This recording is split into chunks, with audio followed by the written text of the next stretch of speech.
My name is Tennyson. This is the 8-Sided blog. And last week we talked about ghost stories. So I wanted to take a little time today and just discuss how I relate to the ghosts of show business past in general and how I see my place in the kind of legacy that's been handed down to us by the people who helped build this industry and who have become luminaries within this industry. So there's kind of two sides to this sort of mindset, this worldview that I have about how I relate to the people, the ghosts of show business past.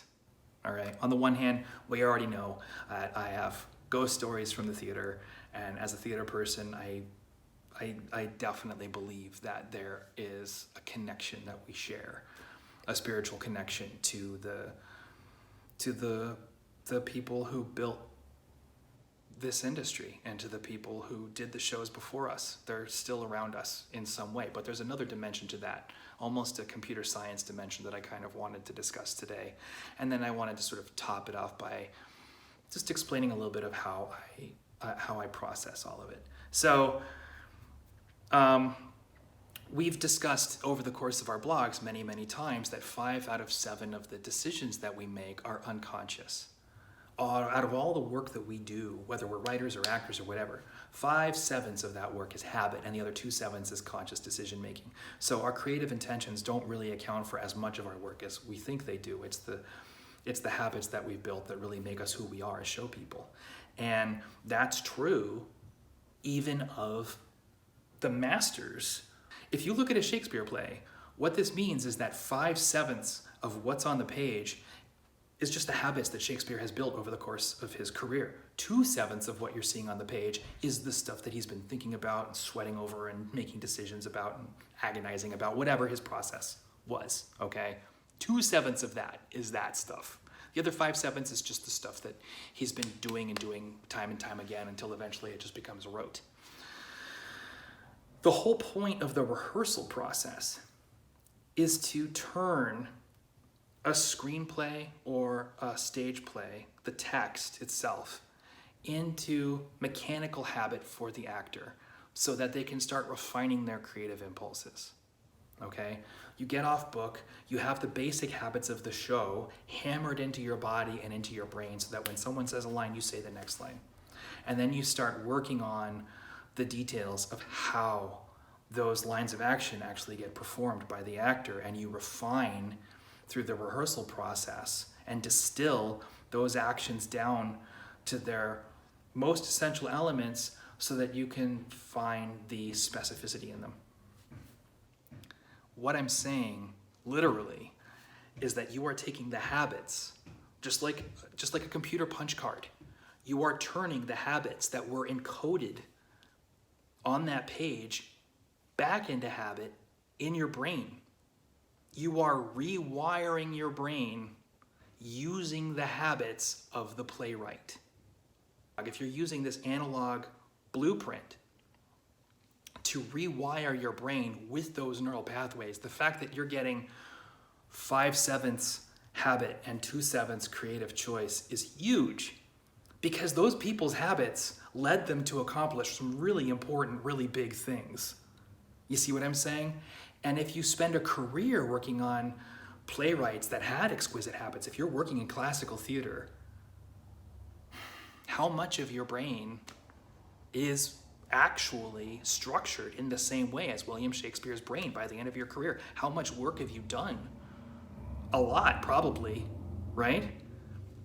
The reason why, for example, just as an example of how this code gets passed around, here in the United States at least, most people would agree that theater communities and theater people have a big problem appropriating Jewish culture.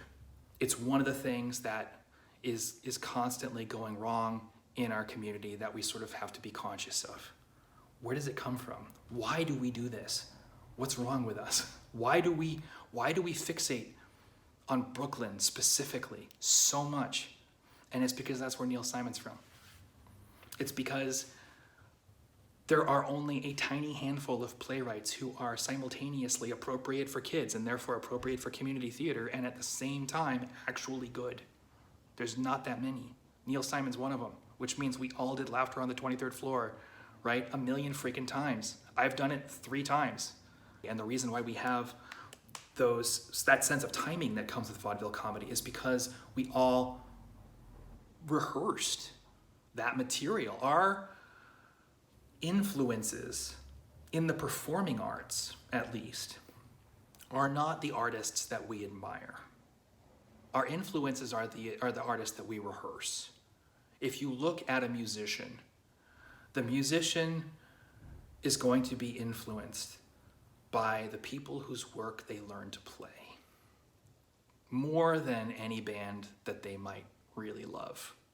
The artists that we rehearse become really important part of our lives, and the connection that we have with those artists is deceptively involved and in some ways profound.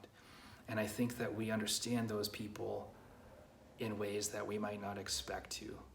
And I think that we have those things in common as a community. You know, it's very easy to relate to other show people for me who have done classical performance work, because how much of us is the same? More than a little.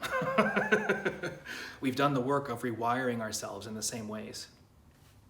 And as a result, it's not just that we have similar methods of communication, it's also that we have similar expectations of the world around us. Those neural pathways become things that we rely on for other parts of our lives.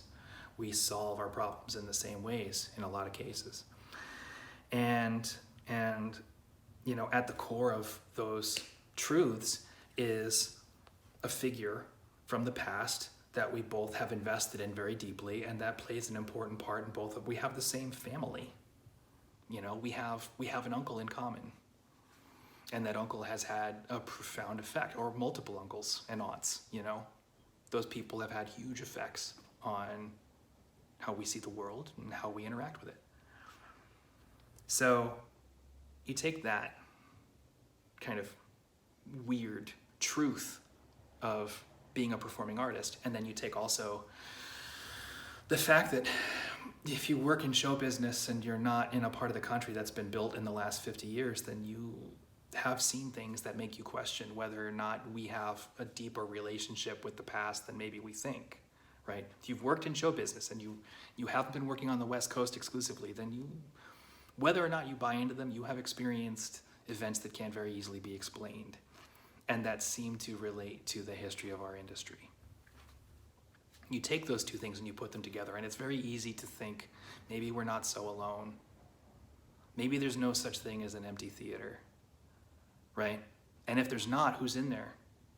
And this is where I find my accountability. This is where I find sort of my drive to be the absolute best show person that I can be. Because I think, it's the people we have the connection with the most that do spend time with us. If I have a show, I allow myself to think that William Shakespeare is in the audience. I allow myself to think that Neil Simon's in the audience. I never thought I was going to be an old man just like Neil Simon. I did not particularly love his plays as a child, but, he's one of those uncles that had an effect on me and changed me in ways I didn't expect. And I can look at Aaron Sorkin's work, for example, and see the exact same things. I know what he was doing when he was 10 years old. He was doing Laughter on the 23rd Floor. And there's beauty in that. And I've learned to love, Neil Simon in ways that I never thought I would as a kid. I didn't think it was cool. I wanted to play with swords, and that's who my family is in show business. And when I look out at an empty house, that's who I give myself permission to see. And if those are the people watching, there's two things. First of all, I will not put out a show that I am uncomfortable letting those people see. I won't do it. I need to be the best I can be for that audience. So it's my way of making sure that every single audience that I have gets the absolute best that I'm capable of providing, because I wouldn't walk out there unprepared for that crowd. And the other thing that I do to sort of live in this world that I've created or that I live in is I pour libations, because, you know, we're all theater people here. A little bit of buzz might just help the reviews. If it's a holiday, if it's opening night, if it's a wrap party, if show people are drinking, then I am definitely pouring one out. Because I don't want to have to perform for William Shakespeare while he's sober. And